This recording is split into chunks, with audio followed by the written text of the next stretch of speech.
Hello and welcome back to my channel.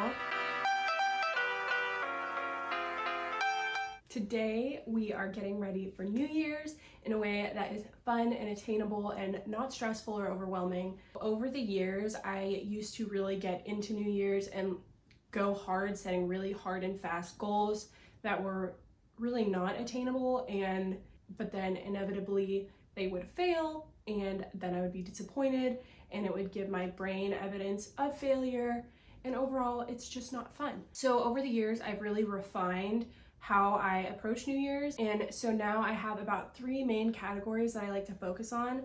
The first one is goal setting, the second one is creating a vision board, and then the third one is just resetting my space. I feel like doing those 3 things help me to feel motivated and excited, but it's not an overwhelming, oh, I have to rebrand my whole life. So first, let's start with goal setting. So the first thing I like to do is set a word of the year that kind of overarches the approach that I take to everything going into the year. And last year, my word that I picked was intentionality. And this year, a lot of things have shifted in my life, and I'm at a place where I'm facing a lot of new options. So my word of the year is opportunity. What I'll do is I'll go onto Pinterest and search up word of the year ideas, and then I'll write down all the ones that resonate with me, and then I will kind of narrow down the ones I don't like, and then eventually pick my favorite. And then what I do for the goal setting is I will break it down into a few different categories, and you can pick whatever categories are the ones you want to focus on. I broke it down into 4 for myself, and my categories are personal, professional, financial, and fitness.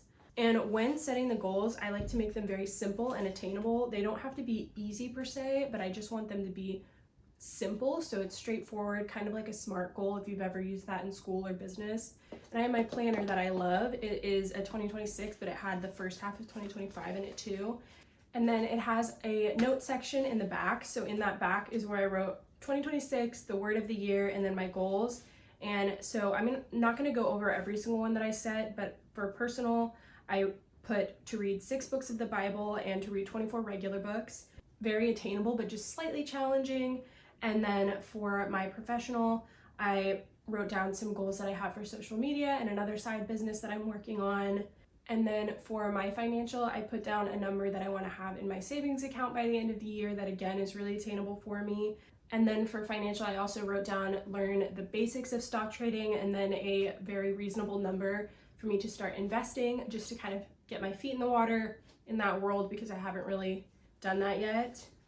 And for my fitness, I also am very careful to never put a weight goal, because again, sometimes there's things that happen that are just really outside of your control. I do like to put more like fitness achievement goals. So I put that I want to run a 5K by the end of the year and average about 8 workouts per month, which again, I can do more than that, but that's my minimum that I want to reach. So all of these for me are very achievable, and I would be really happy with where I'm at if I did accomplish everything on this list. So even though some of them seem like very minuscule goals, they really do set me up for success personally. And then the last little thing that I also did was I put down 2 hobbies that I want to try. I'm not going to tell you what they are in case I don't end up doing them. With the hobbies, I also used to be like, okay, well, I want to do this hobby, I want to get to this level, but I hadn't even tried the hobby yet. So a lot of times I ended up hating it. So I want to just try them, and if I like them, then I will do them. If I don't, then I won't. That's on period. And so then the next thing that I like to do is create a vision board, and I do this on Canva, and then I will set it as my laptop screen, and usually I'll do a new one every month, and I kind of do them more as mood boards versus vision boards. But I thought it would be really fun and motivating to have an actual vision board related to what my goals are. So when doing the vision board, I actually let myself dream very big, where with my goals, I make sure they're attainable and realistic. In my planner, it has a little note section at the beginning of each month. So what I'll do is I will literally make a cutie little mood board at the beginning of each month, just using magazine cutouts. And so this one is not as specific because I'm just using whatever I can get my hands on. But I have a little December one.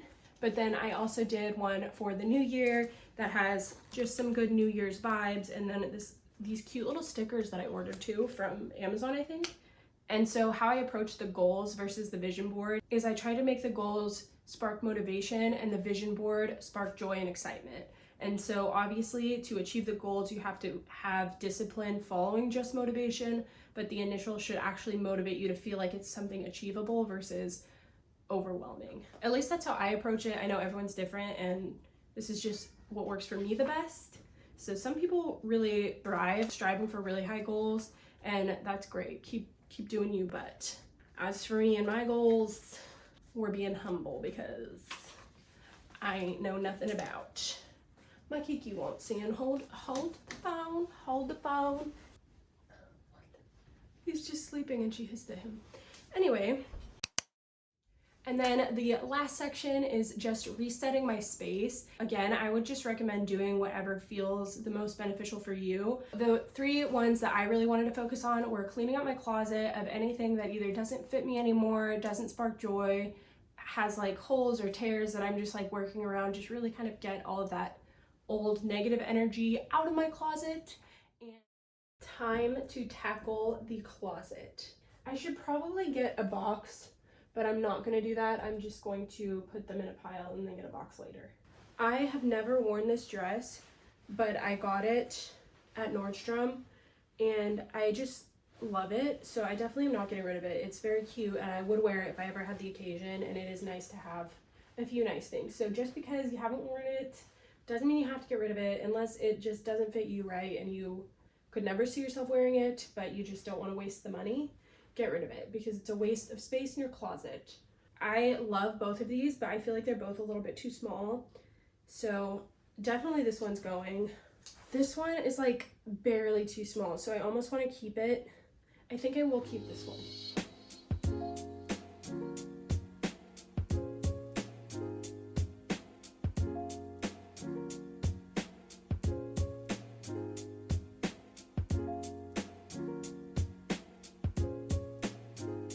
All right, I have this huge pile. Believe it or not, is not even as much as I had planned to get rid of, but I'm happy with it.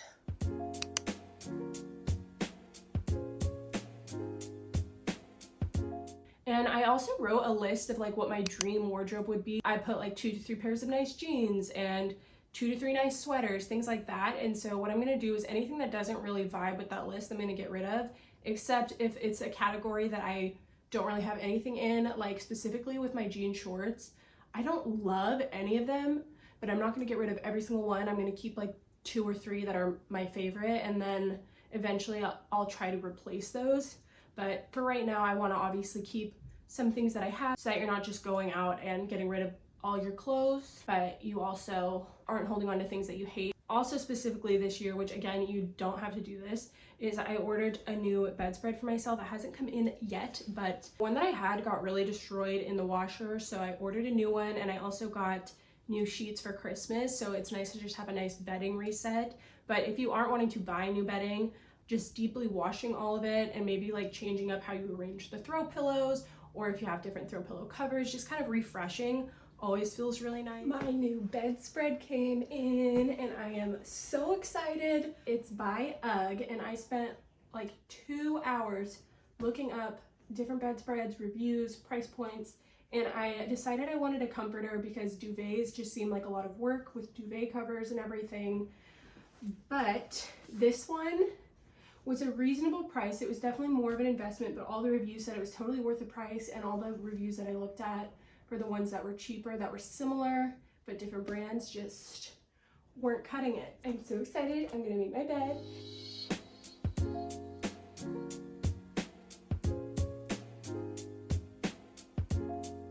And then the last thing that I did was go through all of my electronics, and I actually cleaned and sanitized the outside of all of them, and then I also went through all my files, organized those, deleted a bunch of stuff. And then I also like to keep my notes app really organized. I have a ton of different sections and subsections, and I love utilizing that. It's super convenient because you always have your phone on you to create lists, things that you want to remember, fun little things you want to keep track of. I love my notes app. I also last year did a really deep clean of all my photos and videos on my phone, and so then ever since then I try to every 2 to 3 weeks I go through the last month and re-clean it out and just keep it nice and tidy. But yeah, for the resetting your space, you can really have a lot of fun with it because you can pick whatever areas you feel like you need. So like if you have junk drawers that you really want to go through, or you want to go organize your pantry or your laundry closet, anything like that, you can really just pick whatever you want and have fun with it. So that is everything that I do for New Year's prep, and I hope it was inspiring and motivating, and I hope you have a really happy new year. And comment down below what your word of the year is going to be. I'm really curious to see kind of what the vibe is of everyone going into the new year. Thanks. Bye.